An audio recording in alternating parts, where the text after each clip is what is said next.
Hai semuanya, selamat datang kembali. Hari ini kita akan bahas topik yang agak berisik, yaitu mendengkur.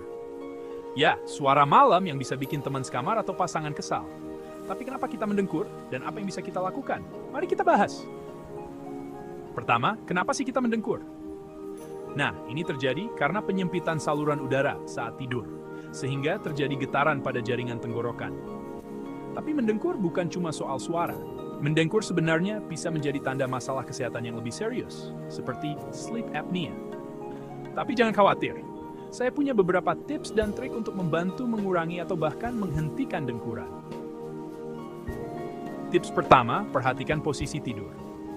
Tidur telentang dapat memperparah dengkuran, jadi cobalah berbaring miring. Mungkin ini perubahan yang kamu butuhkan. Selanjutnya, jaga berat badan yang sehat. Kelebihan berat badan dapat